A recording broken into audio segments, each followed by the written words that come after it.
السلام علیکم ورحمۃ اللہ وبرکاتہ۔ نحمدہ ونصلی ونسلم علی رسولہ الکریم وعلی آلہ وصحبہ اجمعین، اما بعد فاعوذ باللہ من الشیطان الرجیم، بسم اللہ الرحمن الرحیم۔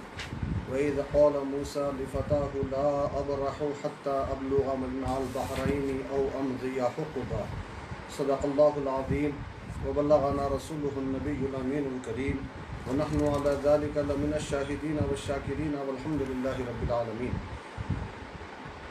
سامعین کرام، 16ویں پارے کا آغاز ہے۔ گزشتہ کل 15ویں پارے کا آخری رکوع قصے کے تسلسل کے لیے روکا گیا تھا۔ یہاں اب میں نے ابتدا میں جس آیت مبارکہ کی تلاوت سے اپنے آپ کو مشرف کیا ہے، اس میں اسی قصے کا آغاز ہے، اور یہ بہت ہی مشہور و معروف قصہ ہے، حضرت موسیٰ اور حضرت خضر علیہم السلام کا واقعہ۔ ان کا جو واقعہ ہے، اس واقعے کے بارے میں روایتوں میں یہ آتا ہے کہ حضرت ابی ابن کعب رضی اللہ تعالی عنہ سے روایت ہے کہ رسول پاک صلی اللہ علیہ وسلم نے ارشاد فرمایا کہ حضرت موسیٰ علیہ السلام ایک مرتبہ لوگوں میں، بنی اسرائیل میں تقریر کرنے کے لیے کھڑے ہوئے، تو آپ سے سوال ہوا کہ لوگوں میں سب سے زیادہ بڑا عالم کون ہے؟ تو حضرت موسیٰ علیہ السلام نے فرمایا کہ میں۔ تو یہ جو علم کی نسبت آپ نے اپنی طرف کی، ان کے مقام و مرتبے کے اعتبار سے یہ ان کے شایان شان نہ تھا، بلکہ ہونا یہ چاہیے تھا کہ وہ علم کی نسبت رب تبارک و تعالیٰ کی طرف فرماتے۔ تو بہرحال نتیجہ یہ ہوا کہ اللہ تبارک و تعالیٰ نے حضرت موسیٰ علیہ السلام کو حکم دیا کہ دیکھو، میرا ایک بندہ ہے جو 2 سمندروں کے ملنے کے مقام پر رہتا ہے، وہ تم سے زیادہ علم رکھتا ہے۔ حضرت موسیٰ علیہ السلام نے عرض کی، یا رب، مجھے وہاں تک پہنچنے کی سبیل کیا ہوگی، راستہ کیا ہوگا؟ تو رب تبارک و تعالیٰ نے فرمایا کہ تم اپنے توشے دان میں مچھلی لے لو، اور پھر اس کے بعد جہاں وہ مچھلی زندہ ہو کر پانی میں چلی جائے، وہیں پر ہمارے اس بڑے علم والے بندے سے ملاقات ہوگی۔ حضرت موسیٰ علیہ السلام اپنے خادم حضرت یوشع ابن نون کے ساتھ چلے اور توشے میں مچھلی لے لی۔ چلتے چلتے ایک مقام پر وہ پہنچے، وہاں کچھ دیر آرام کرنے کے لیے دونوں لیٹ گئے۔ حضرت موسیٰ علیہ السلام کی آنکھ لگ گئی اور آپ کے خادم دیکھ رہے تھے کہ اچانک توشے دان میں مچھلی زندہ ہوئی۔ اب یہ تعجب سے جب توشے دان کو کھولے تو اچانک وہ مچھلی پانی میں چلی گئی۔ اب یہ تو ایک بڑا تعجب خیز واقعہ تھا، مگر اس واقعے کو بیان کرنا آپ کے ذہن میں باقی نہ رہا۔ نتیجہ یہ ہوا کہ حضرت موسیٰ علیہ السلام اٹھنے کے بعد دونوں پھر وہاں سے آگے بڑھے، اور جب دوسرے دن ناشتے کا وقت آیا، حضرت موسیٰ علیہ السلام نے کہا کہ لاؤ ناشتہ نکالو، اب ہم کو تھکاوٹ محسوس ہو رہی ہے، بھوک محسوس ہو رہی ہے۔ تو اس وقت خادم کو یاد آیا کہ مچھلی تو ناشتے کی، توشے کی، زندہ ہو کے پانی میں چلی گئی ہے۔ تب آپ نے پورا واقعہ حضرت موسیٰ علیہ السلام کو بتایا۔ حضرت موسیٰ علیہ السلام نے فرمایا کہ ہماری منزل مقصود تو وہی تھی، چلو واپس چلتے ہیں۔ پھر دونوں واپس پہنچے تو وہاں پہ حضرت خضر علیہ السلام سے ملاقات ہوئی۔ جب حضرت خضر سے ملاقات ہوئی تو حضرت موسیٰ علیہ السلام نے معروضہ کیا کہ میں آپ کے ساتھ رہنا چاہتا ہوں اور آپ کے ساتھ علم حاصل کرنا چاہتا ہوں۔ تو حضرت خضر علیہ السلام نے کہا کہ تم میرے ساتھ رہنے کی طاقت نہیں رکھو گے، صبر نہیں کر سکو گے، اور جو باتیں تمہارے علم میں نہ ہوں ان کے واقع ہونے پر تم کیسے صبر کر سکتے ہو؟ تو حضرت موسیٰ علیہ السلام نے کہا کہ انشاءاللہ آپ مجھے صبر کرنے والا پائیں گے، میں آپ کی بات سنوں گا، آپ کی کوئی بات نہیں ٹالوں گا۔ تو حضرت خضر علیہ السلام نے فرمایا ٹھیک ہے، اگر تم میرے ساتھ چلو گے تو ایک بات کا خیال رکھنا کہ کسی بھی چیز کے بارے میں اس وقت تک سوال نہ کرنا جب تک کہ میں خود اس کے بارے میں تمہیں نہ بتاؤں۔ تو خیر، اب یہ دونوں چلے، جاتے جاتے ایک کشتی میں سوار ہوئے۔ اب یہ کشتی جب سمندر میں پانی میں پہنچی تو حضرت خضر علیہ السلام نے اس کشتی میں سوراخ ڈال دیا، اور جیسے ہی یہ کام حضرت موسیٰ علیہ السلام نے دیکھا تو آپ نے فرمایا کہ کیا آپ نے اس کشتی کو اس لیے سوراخ دار بنا دیا ہے کہ ان کشتی والوں کو غرق کر دیں؟ تو حضرت خضر علیہ السلام فرمائے کہ میں نے پہلے ہی کہہ دیا تھا کہ تم صبر نہیں کر سکتے، میرے ساتھ نہیں رہ سکتے؟ حضرت موسیٰ علیہ السلام نے کہا کہ میں بھول کر یہ سوال کیا ہوں، میرے معاملے کو دشواری میں مت ڈالیے اور مجھے ساتھ رہنے کی اجازت دیجیے۔ خیر دونوں آگے چلے۔ اس کے بعد جب کشتی سے اتر کر بستی میں پہنچے تو ایک بچے سے ملاقات ہوئی، تو اس بچے کو حضرت خضر علیہ السلام نے قتل کر دیا۔ تو حضرت موسیٰ علیہ السلام پھر بولنے لگے کہ آپ نے ایک پاکیزہ جان کو بغیر کسی جان کے قتل کر دیا ہے، یہ بڑا عجیب معاملہ ہے۔ تو حضرت خضر علیہ السلام بولے کہ کیا میں تم سے پہلے ہی یہ نہیں کہہ چکا تھا کہ تم میرے ساتھ طاقت نہیں رکھتے رہنے کی؟ تو حضرت موسیٰ علیہ السلام نے فرمایا ٹھیک ہے، پہلی مرتبہ تو میں نے عذر خواہی کر لی تھی، اب یہ دوسری مرتبہ ہے، اب مجھے ایک موقع اور دیجئے، اب اس کے بعد میں کوئی سوال آپ سے نہیں کروں گا۔ اگر آپ تیسری مرتبہ میں سوال کروں تو پھر مجھے آپ اپنے سے دور کر دے سکیں گے۔ تو خیر یہ دونوں پھر بستی میں چلے، وہاں گاؤں والوں سے کھانے کا مطالبہ کیا، گاؤں والوں نے کھلانے سے انکار کر دیا۔ یہ دونوں ایک دیوار کے سائے میں بیٹھ گئے تھے۔ اب اتفاق سے وہ دیوار جھک گئی، گرنے کے قریب ہو گئی، تو حضرت خضر علیہ السلام نے اپنے ہاتھ کے اشارے سے اس دیوار کو سیدھی کر دیا۔ حضرت موسیٰ علیہ السلام کہنے لگے کہ گاؤں والوں نے ہم کو کھانا نہیں کھلایا تھا اور آپ نے ان کی دیوار کو بغیر کچھ مزدوری لیے کہ بغیر کچھ پیسے لیے کہ سیدھی کر دیا ہے۔ تو حضرت خضر علیہ السلام نے فرمایا کہ اب یہ میرے اور تمہارے درمیان علیحدگی کا وقت ہے۔ اب رہا مسئلہ یہ کہ جو 3 واقعات پیش آئے تھے اس کی میں تفصیل تمہیں بتاؤں گا، جن پر تم صبر نہیں کر سکے اس کی وضاحت میں کروں گا۔ اب اس کے بعد آپ نے فرمایا کہ یہ جو کشتی ہے، اس کشتی کا مسئلہ یہ ہے کہ یہ چند مسکینوں کی تھی جو سمندر میں کام کرتے تھے، اور میں نے اس کشتی کو محض اس لیے سوراخ ڈال کے عائب والا بنا دیا کہ اس کشتی کے جس کنارے پر یہ پہنچنے والی تھی وہاں ایک ظالم بادشاہ رہتا تھا جو ہر صحیح سالم کشتی کو دیکھتے ہی چھین لیتا تھا۔ تو میں نے یہ چاہا کہ یہ کشتی سلامت نہ رہے۔ اب حدیث پاک میں آتا ہے اور یہ بھی کہا حضرت خضر علیہ السلام نے کہ کشتی میں جب نیچے سے سوراخ ہو گیا تو ہونا یہ چاہیے تھا کہ پانی اندر آ جاتا اور کشتی والے ڈوب جاتے، کشتی ڈوب جاتی، مگر یہ ہوا کہ کشتی میں پانی نہیں آیا، عیب دار ہو گئی، مگر اس کے باوجود کشتی ڈوبی نہیں۔ پھر اس کے بعد دوسرا مسئلہ چھوٹے بچے کو مار دینے کا، وجہ یہ تھی کہ اس بچے کے جو ماں باپ ہیں وہ ایمان والے، اور یہ بچہ بڑا پیارا تھا ان کے نظروں میں، تو اب یہ بچہ تو کافر رہنے والا تھا، بڑا ہونے تک اگر یہ زندہ رہتا تو اس کی محبت میں ماں باپ بھی کافر ہو جانے والے تھے۔ تو ان کو کفر سے بچانے کے لیے ہم نے اس بچے کو مار دیا، اور پھر اس کے بعد اس کے نعم البدل کے طور پر ہم نے ایک بیٹی ان کو عطا فرمائی۔ اس بیٹی نے ایک نبی سے شادی کی اور ان کی اولاد میں 70 انبیاء کرام پیدا ہوئے۔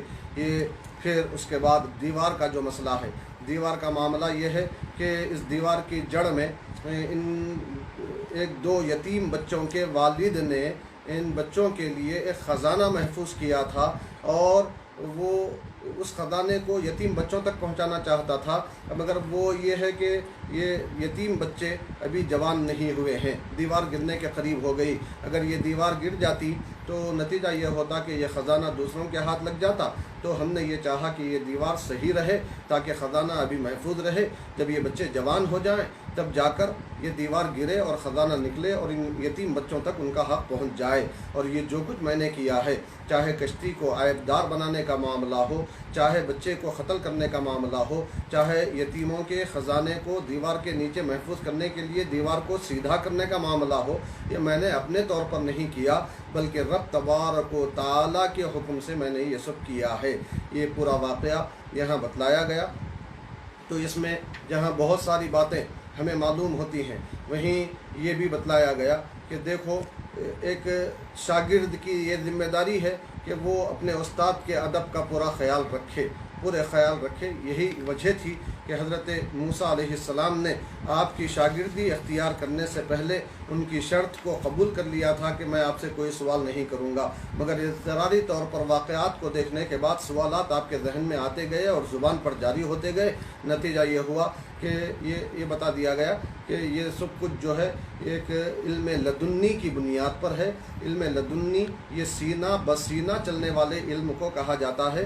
ये हज़रत खिज़र अलैहिस्सलाम इस इल्म से माला माल थे, तो इसकी तरफ इशारा किया गया और ये बता दिया गया कि हज़रत मूसा अलैहिस्सलाम ने अपनी तकरीर में जो ज़्यादा इल्म वाला होने की निस्बत अपनी तरफ की थी वो मुनासिब नहीं थी, शायान शान नहीं थी, बल्कि उनसे भी बड़े इल्म वाले इस रूए ज़मीन पर मौजूद हैं। अल्लाह ने फरमाया दूसरी जगह कि फ़ौक़ा कुल्लि ज़ी इल्मिन आलीम, हर इल्म वाले से बड़ा एक इल्म वाला है।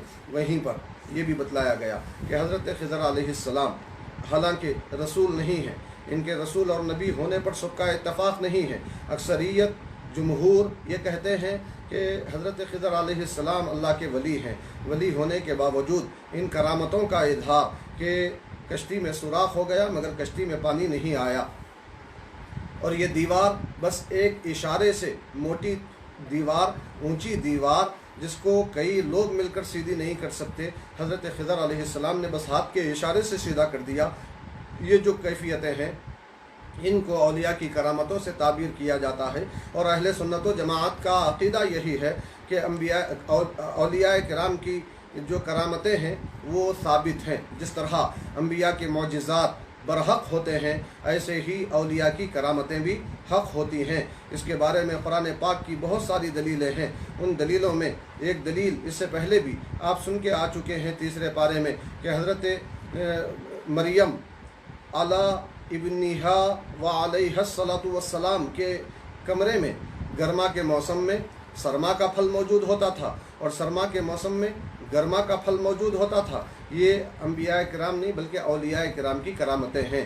क्यों? इसलिए कि हज़रत मरियम नबी नहीं थी, जैसे कि कल आप सुन चुके कि रब तबारक व तआला किसी औरत को नबी या रसूल नहीं बनाता बल्कि मर्दों ही को नबी या रसूल बनाता है।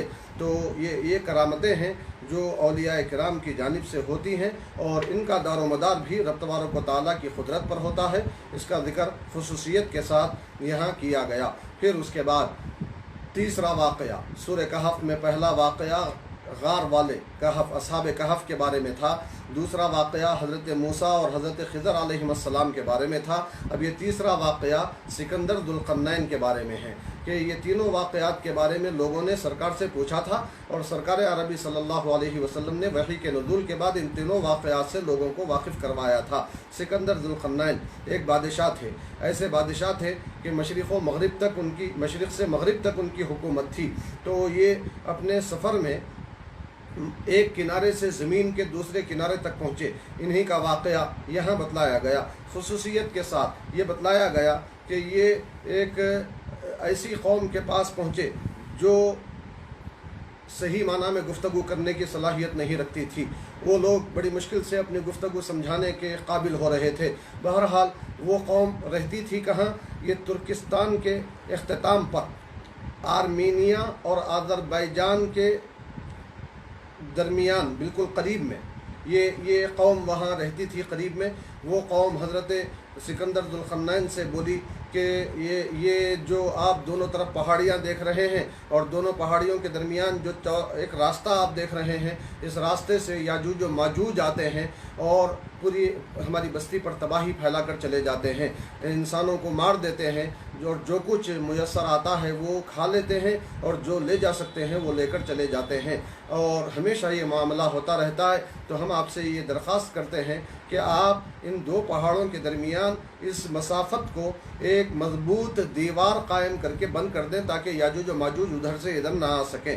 तो हज़रत सिकंदर ज़ुल्क़रनैन ने कहा ठीक है, तुम लोग मेहनत करो, कोशिश करो, और हम अपना पैसा और ताकत लगाएंगे। और फिर उसके बाद लोहे की बड़ी बड़ी तख्तियाँ बड़े बड़े पत्थरों की शक्ल में बनाई गई, और फिर इन दोनों पहाड़ों के दरमियान जो खुला इलाका था उस इलाके को एक दीवार की शक्ल में उन लोहे की तख्तियों से बंद कर दिया गया, और उनके दरमियान शीशा पिलाया हुआ दीवार, ये क्या कहेंगे आप, रसास, तांबा पिघला हुआ उसके दरमियान डाल दिया गया, वो एक मजबूत दीवार बन गई। अब उस दीवार की बुनियाद पर, मजबूती की बुनियाद पर वो याजूज माजूज उधर से इधर आने के काबिल न रहे, बस्तियों में फसाद मचाने के काबिल न रहे। वो दीवार इतनी मोटी है कि वो तोड़ने की पूरी कोशिश करते हैं, सुबह से शाम तक तोड़ते तोड़ते बड़ा हिस्सा तोड़ लेते हैं और थोड़ा सा हिस्सा भी तोड़ना बाकी रहता है। इधर आने के लिए ये कह के वापस चले जाते हैं कि चलो कल आएंगे तो फिर तोड़ लेंगे। तो दूसरे दिन जब ये आते हैं तो इनका तोड़ा हुआ हिस्सा फिर बराबर हो जाता है।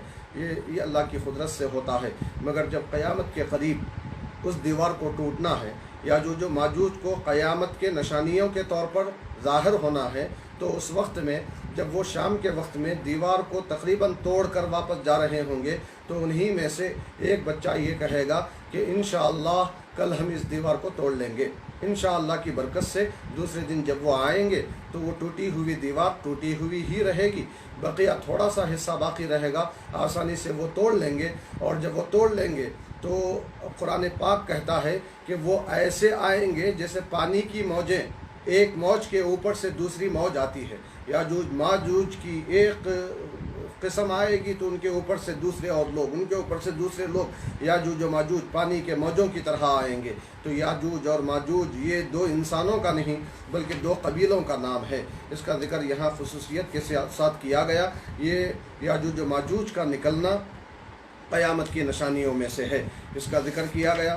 फिर उसके बाद रब तबारक व तआला इस सूरह के आखिर में एक आयत इरशाद फरमाया है। इसके ज़िमन में हज़रत मुजाहिद रज़ी अल्लाह अन्हु फरमाते हैं कि एक शख्स नबी पाक सल्लल्लाहु अलैहि वसल्लम की बारगाह में आया और अर्ज़ किया, या रसूल अल्लाह, मैं सदक़ा और खैरात भी करता हूँ, रिश्तेदारों के साथ अच्छा सलूक भी करता हूँ, और जो कुछ मैं करता हूँ महज अल्लाह तबारक व तआला की रज़ामंदी के लिए करता हूँ।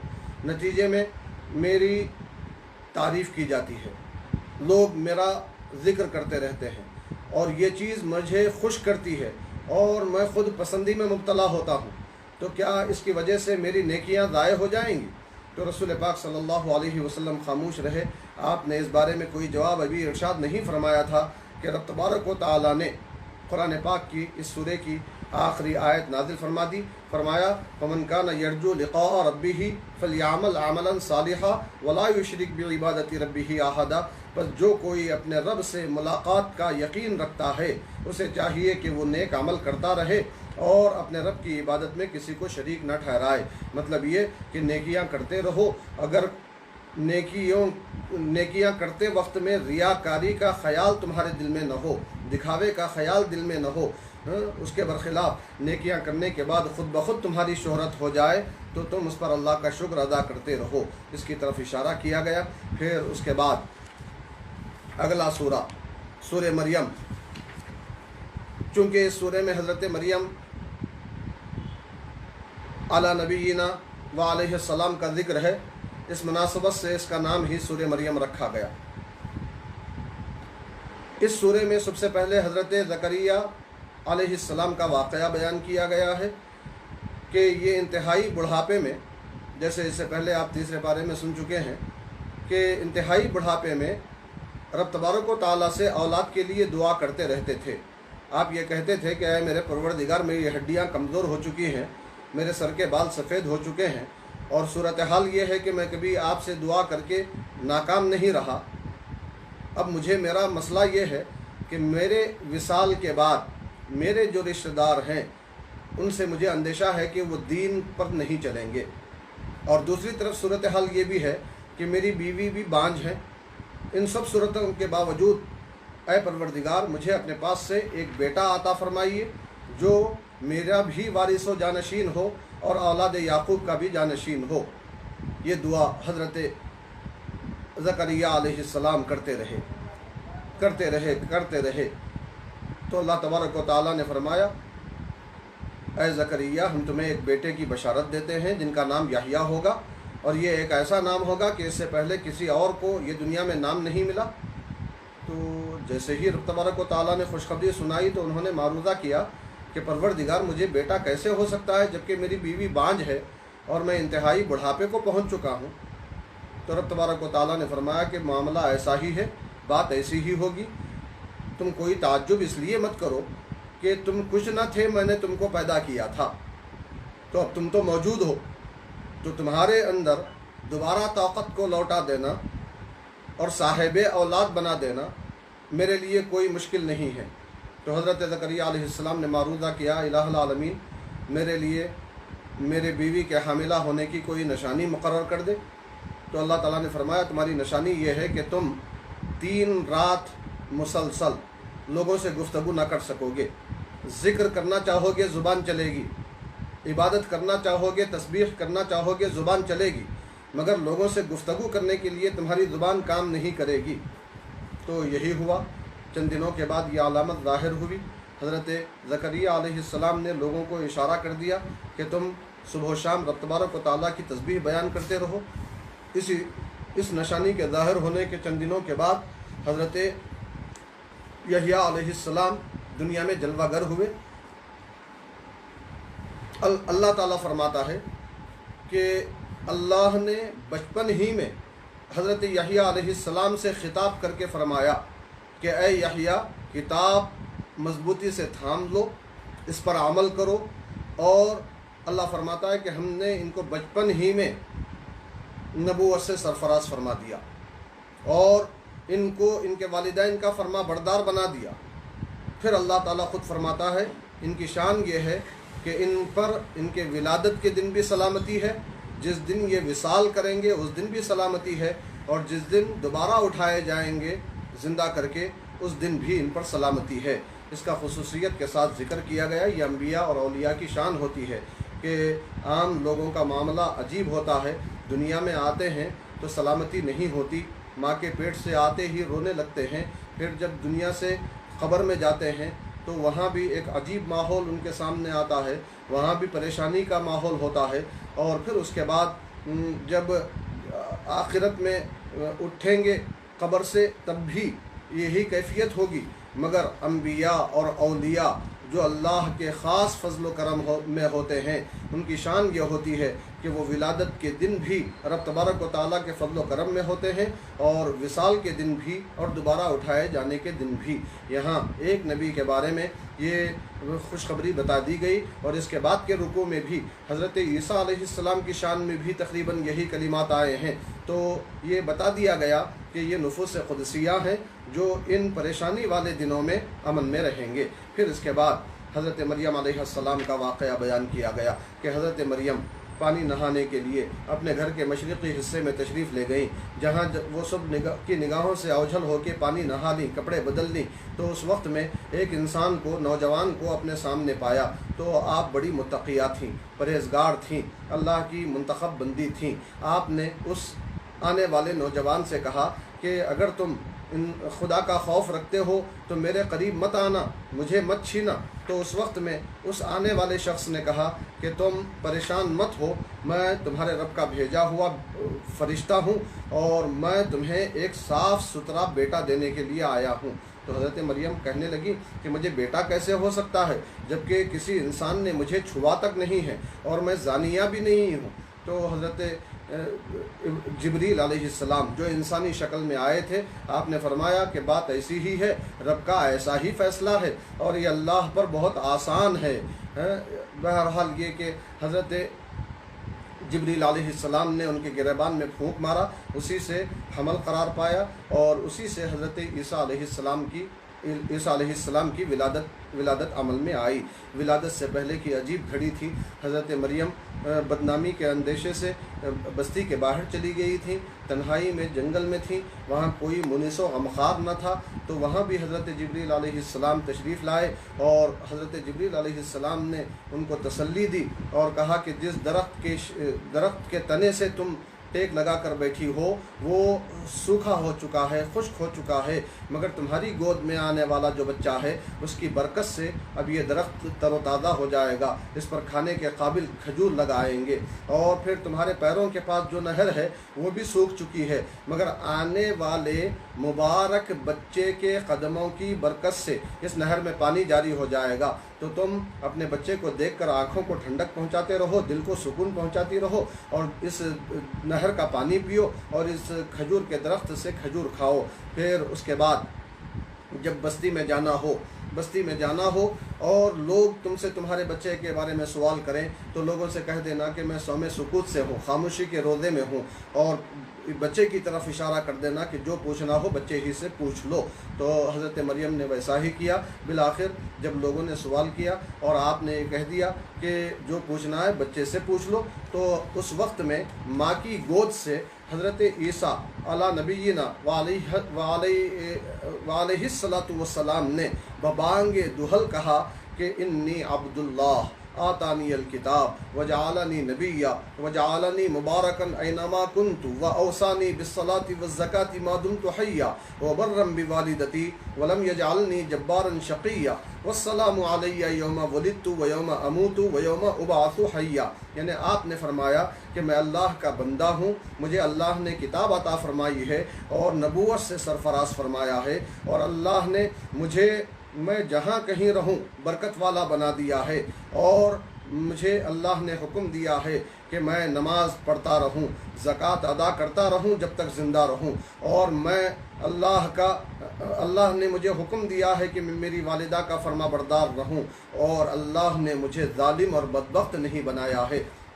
اور خصوصیت میری یہ بھی ہے کہ جس دن میں پیدا ہوا اس دن بھی مجھ پر سلامتی ہے، جس دن میں وصال کروں گا اس دن بھی مجھ پر سلامتی ہے، اور جب میں دوبارہ اٹھایا جاؤں گا تو اس دن بھی مجھ پر سلامتی ہے۔ اللہ فرماتا ہے کہ یہ عیسیٰ ابن مریم ہیں، یہ بالکل سچی بات ہے جس کے بارے میں یہ لوگ شک کر رہے ہیں۔ عیسیٰ علیہ السلام کو کبھی خدا کا بیٹا کہہ دیتے ہیں، کبھی کہتے ہیں کہ یہ 3 خداؤں میں سے ایک خدا ہیں، مگر حقیقت یہ ہے کہ یہ اللہ کی قدرت کی ایک بڑی نشانی ہے، یہ روح اللہ ہے، یہ کلیمت اللہ ہے، یہ بغیر والد کے حضرت مریم صرف والدہ سے پیدا ہونے والے قدرت کا عظیم شاہکار ہیں۔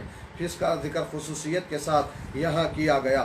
پھر اس کے بعد حضرت ابراہیم علیہ السلام کا ذکر ہے، پھر حضرت موسیٰ علیہ السلام کا ذکر ہے، موسیٰ علیہ السلام کے بعد حضرت اسماعیل علیہ السلام کا ذکر، اور پھر اس کے بعد حضرت ادریس علیہ السلام کا ذکر۔ ان تمام انبیاء کرام کا ذکر کرنے کے بعد رب تبارک و تعالیٰ نے خصوصیت کے ساتھ یہ فرمایا کہ ان کی شان یہ ہے کہ جب ان کے سامنے رحمان کی آیتیں پڑھی جاتی ہیں تو یہ روتے ہوئے سجدے میں گر پڑتے ہیں۔ تو یہ سجدہ تلاوت ہے، سجدہ تلاوت 5واں سجدہ، یہ اس آیت کے پڑھنے یا سننے پر جو واجب ہوتا ہے۔ اس کا ذکر کرنے کے بعد رب تبارک و تعالیٰ نے جنت کے بارے میں خصوصیت کے ساتھ کہا کہ یہ جنت ہمارے بندوں میں سے جس کو چاہتے ہیں ہم اس کا وارث بناتے ہیں، جو متقی اور پرہیزگار ہوتا ہے اس کو ہم ان جنتوں کا وارث بناتے ہیں۔ پھر اس کے بعد ایک اور واقعے کی طرف اشارہ کیا گیا۔ حضرت خباب بن عرت رضی اللہ تعالیٰ عنہ سے روایت ہے، فرماتے ہیں کہ میں لوہار تھا، لوہے کا کام کرتا تھا، اور مجھے عاص ابن وائل نامی کافر سے کچھ پیسے آنے تھے۔ میں نے اس کا کام کیا تھا، اس نے پیسے نہیں دیے تھے۔ میں اس سے ان کا تقاضا کرنے لگا تو اس نے کہا کہ میں تم کو اس وقت تک تمہارے پیسے نہیں دوں گا جب تک کہ تم محمد صلی اللہ علیہ وسلم کا انکار نہ کر دو۔ تو میں نے کہا کہ نہیں، اللہ کی قسم میں محمد صلی اللہ علیہ وسلم کا ہرگز انکار نہیں کروں گا یہاں تک کہ تم مر کے دوبارہ زندہ ہو جائے، یعنی اب مر جائے اور دوبارہ پھر اٹھ کے بیٹھ جائے، ایسا ہو بھی جائے تب بھی میں محمد صلی اللہ علیہ وسلم کے بارے میں کفر نہیں کروں گا، اور یہ میرے لیے بالکل ناممکنات میں سے ہے۔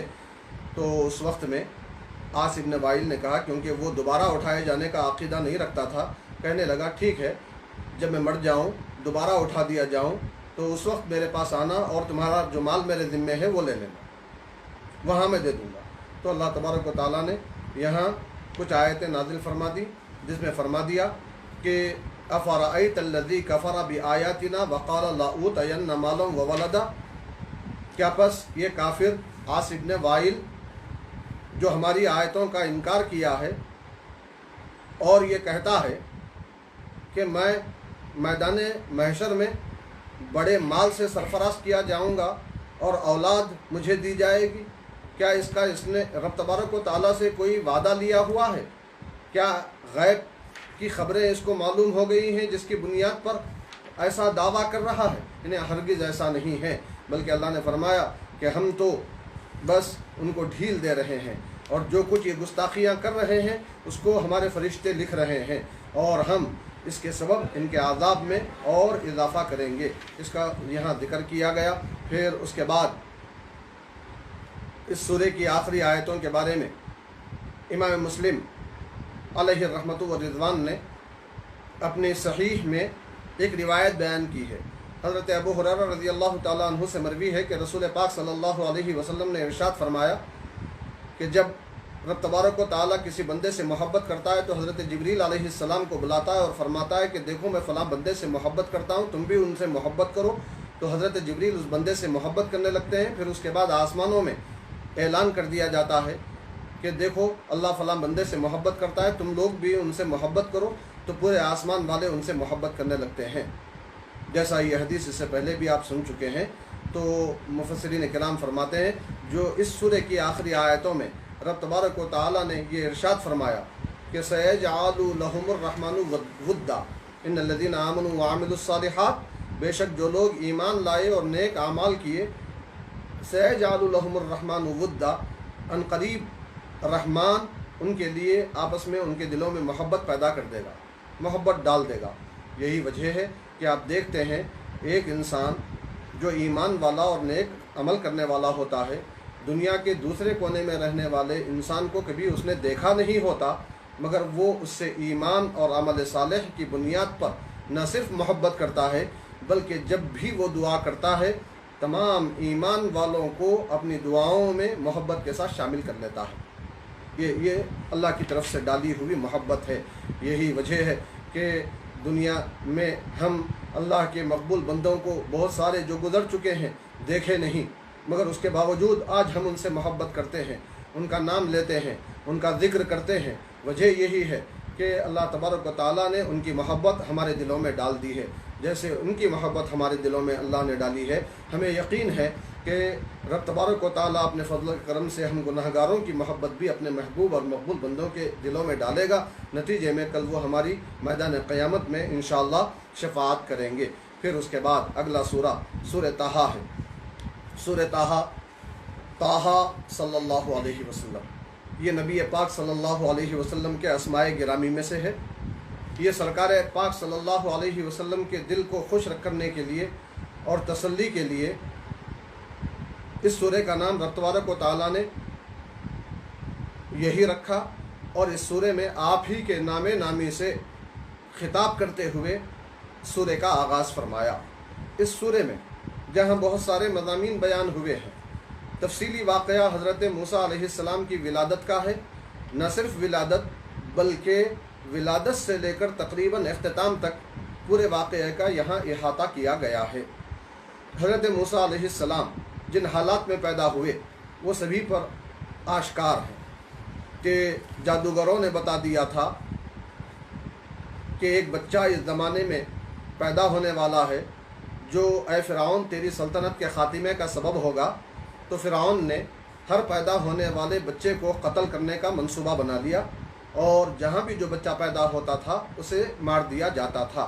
انہی حالات میں حضرت موسیٰ علیہ السلام کی ولادت ہوئی۔ ولادت کے بعد حضرت موسیٰ کی والدہ گھبرا گئی کہ بچوں کو مارا جا رہا ہے، میرے بچے کو بھی مارا جائے گا، مگر رب تبارک و تعالیٰ کا کرم ہوا، یہاں اس کی تفصیل نہیں ہے، اشارہ دے دیا گیا ہے، بلکہ آگے کے پاروں میں اس کی تفصیل آئے گی۔ تو خیر اللہ نے آپ کو بچا لیا۔ اللہ نے ان کے والدہ کے پاس حکم بھیجا کہ ان کو ایک صندوق میں رکھو اور اس صندوق کو سمندر میں چھوڑ دو۔ ان کی والدہ نے ایسا ہی کیا۔ وہ صندوق جس میں حضرت موسیٰ علیہ السلام رکھے گئے تھے وہ بہتا ہوا فرعون کے محل کے پاس سے گزرا۔ فرعون اور آسیہ وہاں موجود تھے۔ اس صندوق کو نکالا گیا، اس میں ایک خوبصورت بچے کو دیکھ کر باہر نکالا گیا۔ تو اس وقت میں بی بی آسیہ رضی اللہ عنہا جو ایمان والی تھیں وہ فرعون سے بولیں کہ دیکھو ہمیں اولاد نہیں ہے، ہم اس بچے کو اپنا بیٹا بنا لیں گے۔ وہ بچے کو لے کر آئے۔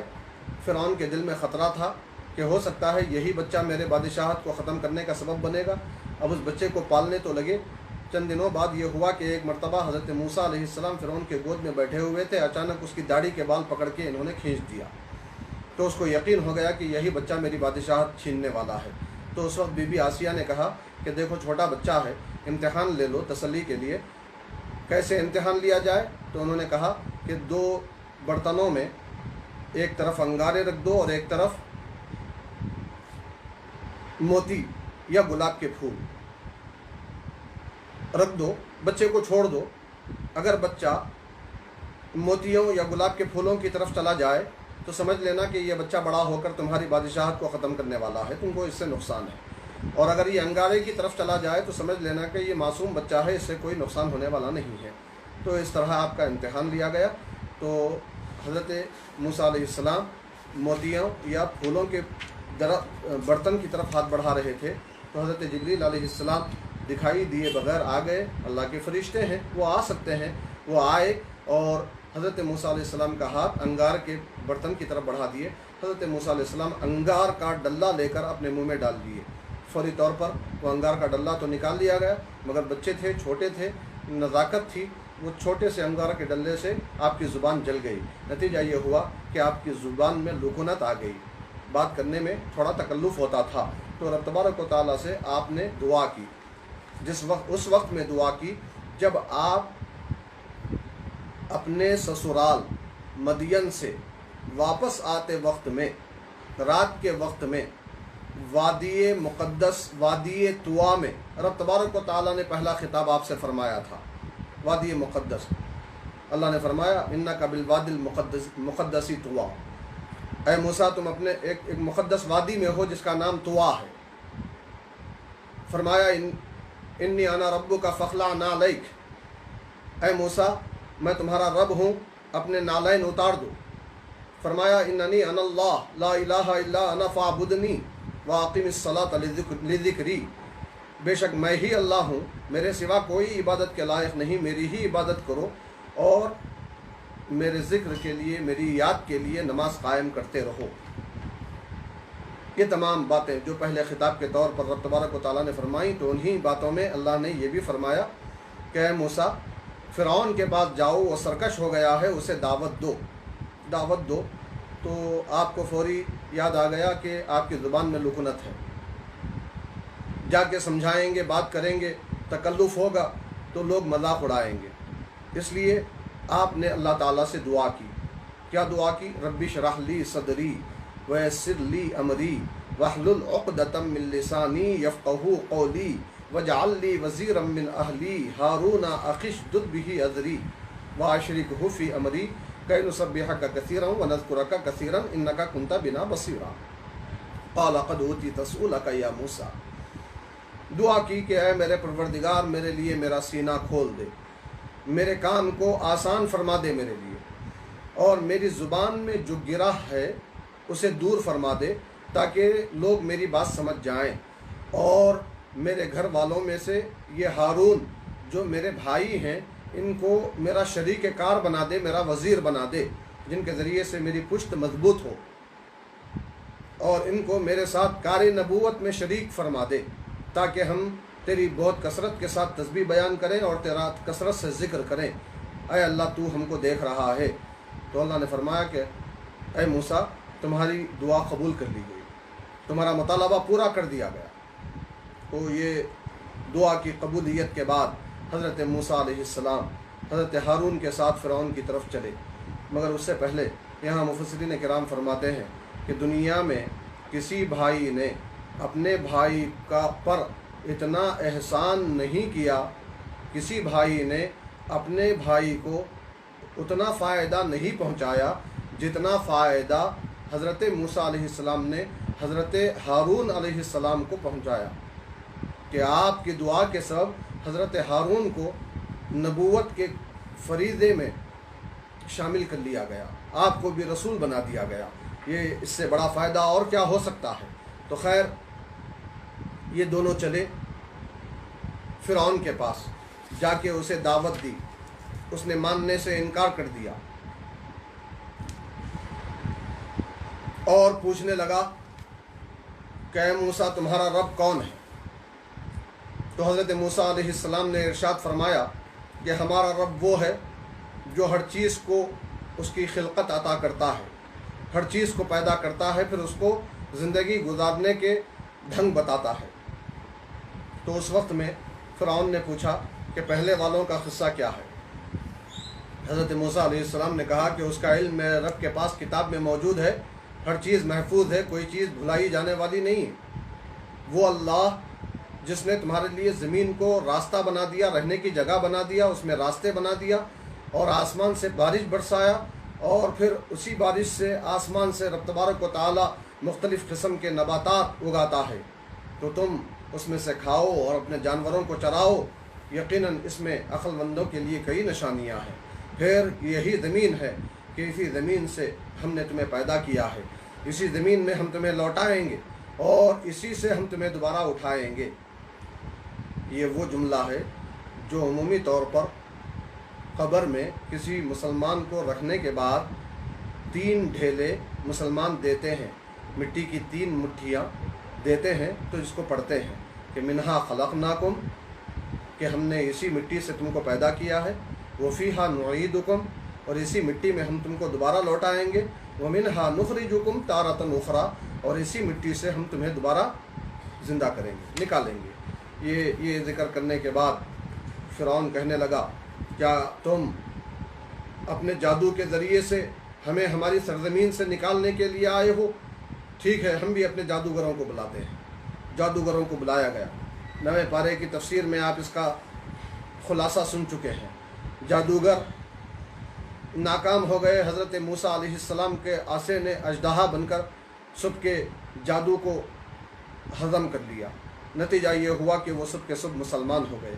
खुसूसियत के साथ यहाँ जो बात ये बताई गई, जब ये ईमान लाए तो फ़िरौन ने कहा कि देखो ये तुम्हारा मूसा तुम्हारा उस्ताद है, ऐ जादूगरो, मूसा तुम्हारा उस्ताद है, तुम्हारा बड़ा है। अजीब बात है कि ये जादूगर हज़रत मूसा के लाए हुए नहीं थे, फ़िरौन ही ने पूरी ममलकत से उन जादूगरों को जमा किया था, मगर उसकी अक़ल पर पत्थर पड़ गए।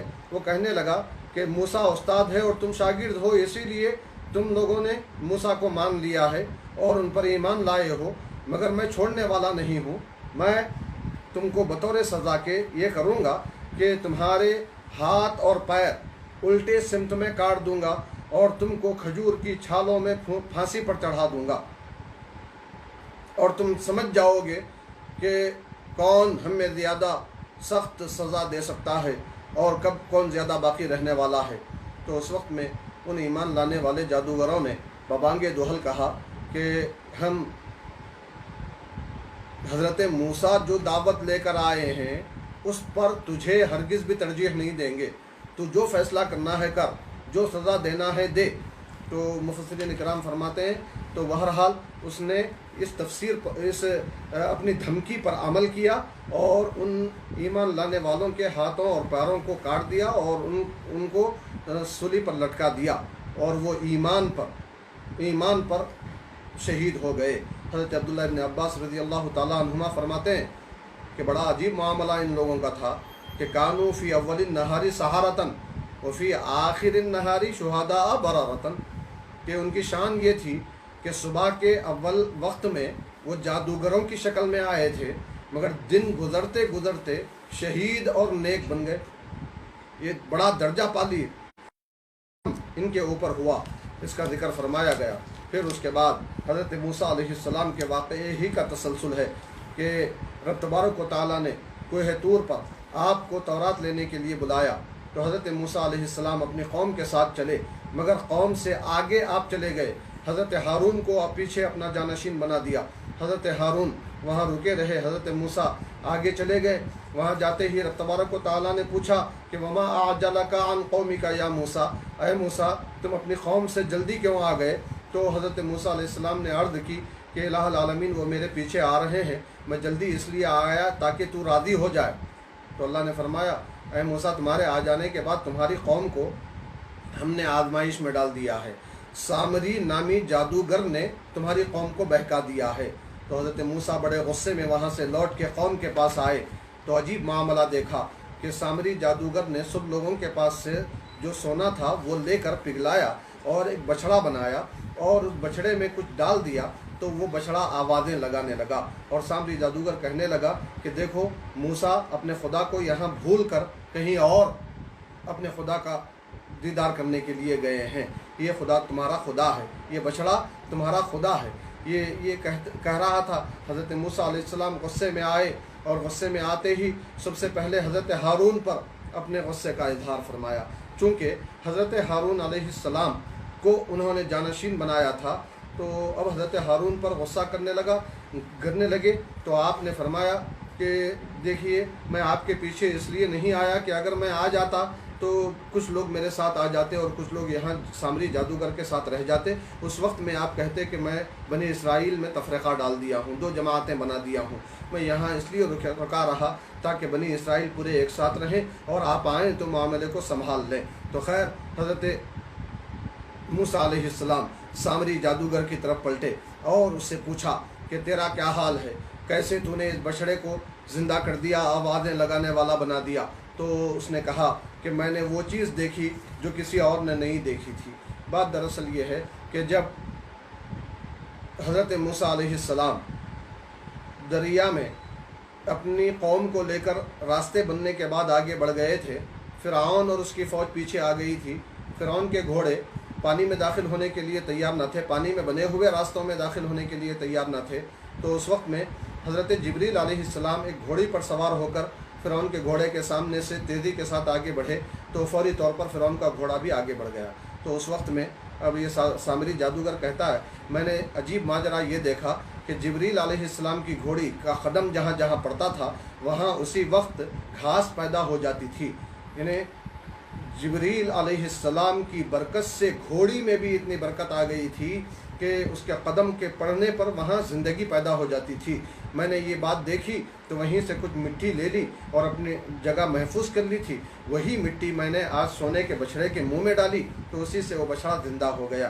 तो हज़रत मूसा अलैहिस्सलाम ने कहा, ठीक है, हम तेरे बछड़े के साथ क्या मामला करना है वो भी करेंगे। हम इसे जला देंगे, राख बना देंगे और इसको हम समंदरों में बहा देंगे, हवाओं में उड़ा देंगे इसकी राख को, और तो तेरी सज़ा का मामला यह होगा, तो बस जंगलों में फिरता रहेगा और लोगों से ये कहता रहेगा कि मेरे करीब मत आना, मुझे मत छूना। क्यों? इसलिए कि अगर कोई भी तुझे छू लेगा तो दोनों को बुखार आ जाएगा, छूने वाले को भी तुझे भी। ये तमाम वाक़या यहाँ बतलाया गया। फिर उसके बाद रब तबारक व तआला ने हज़रत आदम अलैहिस्सलाम की विलादत का जो वाक़या है और फिर फरिश्तों की जानिब से सजदा करने और शैतान के सजदा न करने की जो बात है वो तमाम तफसीलात यहाँ बयान फरमाई हैं। और फिर उसके बाद तकरीबन ये पारा ख़त्म होता है। अगला पारा 17वां पारा है। ये सूरह अंबिया के साथ आगाज़ हो रहा है।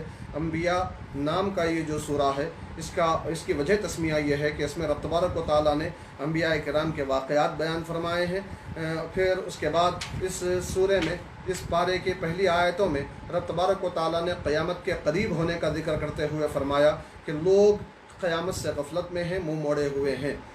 निशानियाँ इनके पास आती रहती हैं मगर ये निशानियों को गौर से नहीं सुनते, खेलते रहते हैं। इनके दिल लहू लाइब में पड़े हुए होते हैं। ये सूरत हाल काफिरों की खुसूसियत के साथ है, इसकी तरफ इशारा किया गया।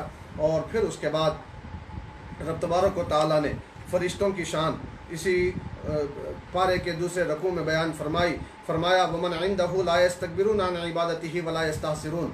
रब तबारक व तआला की बारगाह क़ुर्ब में जो फरिश्ते रहते हैं उनकी शान ये है कि वो अपने रब की इबादत से आकड़ते नहीं हैं और कभी उकताते नहीं हैं। युसब्बिहूनल लैला वन्नहारा ला यफ्तुरून। वो दिन और रात अल्लाह की तस्बीह बयान करते रहते हैं, कभी थकते नहीं हैं।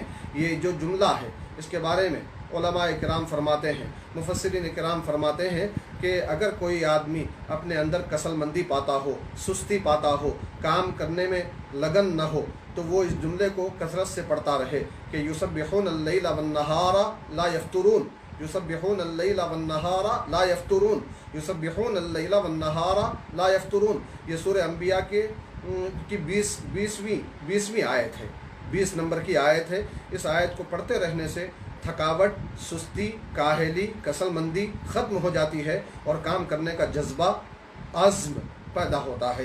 तो अब रहा एक बात कि ये हमेशा दिनों रात अल्लाह की तस्बीह बयान करते रहते हैं, ये कैसे होता है? तो इस सिलसिले में एक रिवायत मुफस्सिरीन किराम लिखते हैं कि हज़रत काब रज़ी अल्लाह अन्हु से फ़रिश्तों के बारे में पूछा गया कि ये दिनों रात कैसे तस्बीह बयान करते हैं, कैसे उकताते नहीं हैं, क्या इनको कोई और काम تسبیح کرنے سے نہیں روکتا؟ کیا کوئی اور حاجت ان کو مصروف نہیں کرتی؟ تو حضرت کعب رضی اللہ عنہ نے سوال کرنے والے سے پوچھا، اے میرے بھائی، اے میرے بھتیجے، رب تبارک و تعالیٰ نے ان کے لیے تسبیح کو سانس کے درجے میں بنا دیا۔ سانس، تم سانس لیتے ہو، کھاتے بھی رہتے ہو، سانس بھی جاری رہتی ہے، پیتے ہوئے بھی سانس نہیں رکتی، اٹھتے بیٹھتے بھی سانس جاری رہتی ہے، آتے جاتے بھی، ہر حال میں تم سانس لیتے رہتے ہو۔ تو فرشتوں کے لیے تسبیح بھی سانس کی طرح ہے کہ پورے کام جو اللہ تعالیٰ نے ان کے سپرد کیے ہیں وہ کرتے رہتے ہیں، ساتھ میں تسبیح بھی سانس کے طور پر جاری رہتی ہے۔ تو یہ خصوصیت ہے فرشتوں کی، ان کی شان یہاں بیان کی گئی، اور پھر اس کے بعد رب تبارک و تعالیٰ کی اور بھی قدرتوں کا ذکر کرتے ہوئے، قیامت کے آنے کے بارے میں ذکر کرتے ہوئے اللہ تعالیٰ نے یہاں بہت ساری باتیں ارشاد فرمائی ہیں، مگر وقت کا خیال کرتے ہوئے آج ہم اسی پر اکتفا کرتے ہیں۔ انشاءاللہ تعالیٰ العزیز اگلے 15 پارے کے ساتھ کل اسی وقت ہم آپ کے سامنے حاضر ہوں گے۔ رب تبارک و تعالیٰ سے دعا ہے کہ رب تبارک و تعالیٰ ہمیں حق بولنے، سننے، سمجھنے، قبول کرنے، عمل کرنے اور دوسروں تک پہنچانے کی توفیق عطا فرمائے۔ الہ العالمین زندگی اسلام کی، صحت و عافیت کی لمبی عطا فرما اور ایمان کی موت نصیب فرما۔ میدان محشر میں سرکار کی شفاعت ہمارا مقدر فرما۔ وصلی اللہ وسلم علی خیر خلقہ سیدنا محمد و آلہ و صحبہ اجمعین والحمد للہ رب العالمین۔